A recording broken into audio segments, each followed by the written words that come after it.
अच्छा सबसे rational approach होगा। बहरहाल बाजार क्लोजिंग की तरफ बढ़ते हुए और इस वक्त अगर आप देखेंगे दिन भर में हमने देखा कि मार्केट जो है वो गिरावट की तरफ ज्यादा मुड़ते हुए दिखे और मेजर इंडिसेस जो है निफ्टी, बैंक निफ्टी और सेंसेक्स में बिकवाली का दबाव और सरप्राइजिंगली हमने देखा स्मॉल कैप और मिड कैप में अच्छा खासा मोमेंटम। क्लोजिंग के दरमियान भी अगर आप देखेंगे इसी तरह की तस्वीर इस वक्त नजर आ रही है। निफ्टी गेनर्स अगर देखेंगे Adani enterprises, Adani group stocks में ही हमने अच्छा खासा एक्शन देखा।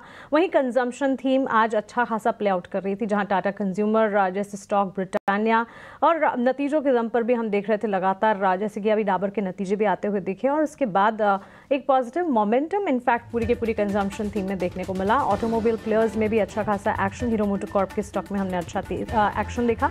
ऑटो के साथ साथ ऑटो एंसिलरी पर भी फोकस रहा। एस्कॉर्ट्स और साथ ही अगर आप देखेंगे टायर स्टॉक्स में भी आज सुबह हम बातचीत कर रहे थे, जेके टायर, सीएट जैसे स्टॉक्स अच्छी खासी मजबूती और मारुति सुजुकी देखिए 2% की तेजी, कल की गिरावट आज मजबूती की तरफ बढ़ती हुई दिखी। एस्कॉर्ट्स की बोटा करीब 3% की तेजी। कंजम्पशन थीम की जहां हम बात करें, अच्छी नतीजों के बाद मैरिको के स्टॉक प्राइस में 4% की तेजी देखने को मिली।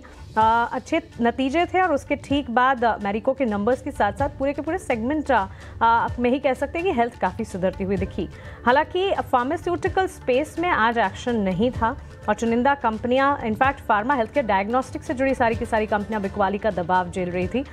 जहां सिप्ला देखें बिकवाली का दबाव करीब 4% की गिरावट, रिजल्ट के ठीक बाद भी हम देख रहे हैं टेक्निकली भी चार्ट्स पर ये गिरावट ही झेलता हुआ। टोरेंट फार्मा के स्टॉक प्राइस में भी हमने देखा करीब 3% की गिरावट, लेकिन शुगर स्टॉक्स, चीनी की मिठास, ये आज अच्छी खासी देखने को मिली। इस्मा ने चीनी के मिनिमम सेलिंग प्राइस में बढ़ोतरी की मांग की है, तो क्लियरली एक सेंटिमेंट था जो कि प्ले आउट होता हुआ दिखा। बाजार में बस क्लोजिंग हो रही है और एडवांस डिक्लाइन रेशियो अगर देखेंगे 1951, 1951 एडवांसेस के सामने 634 डिक्लाइंस हैं। शो की शुरुआत में ही मैंने कहा था कि बड़ा ही डिफरेंट तरीके का मार्केट है, क्योंकि देखिए स्टॉक स्पेसिफिक मूव्स आपको जरूर नजर आएंगे। इंडेक्सेस देखेंगे तो इंडेक्सेस में गिरावट देखने को मिलेगी, लेकिन पोर्टफोलियो को अगर जाकेंगे अपने अपने तो वहां पर आपको कुछ कुछ चुनिंदा काउंटर्स अच्छे दिखेंगे और जहां लार्ज कैप्स में आपने अगर बाइंग की है और जो गिरावट वाले सेगमेंट्स में अगर आपकी बाइंग है तो वहां गिरावट भी देखेंगे, लेकिन ओवरऑल बाजार के सेंटिमेंट को आप पकड़ नहीं पाएंगे। इस तरह का सेंटिमेंट आज दिन भर देखने को मिला।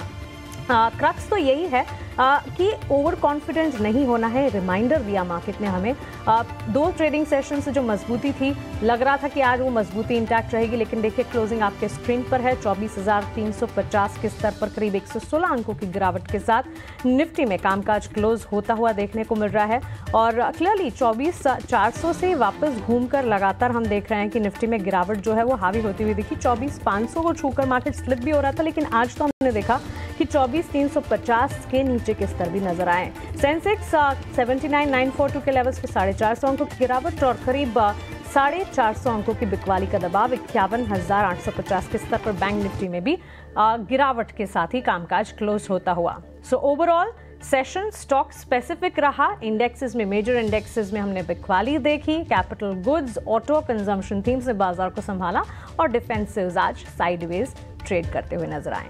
चलिए क्लोजिंग कॉल्स को हम यहीं समेट रहे हैं, लेकिन नीति नाउ स्वदेश पर खबरों का सिलसिला लगातार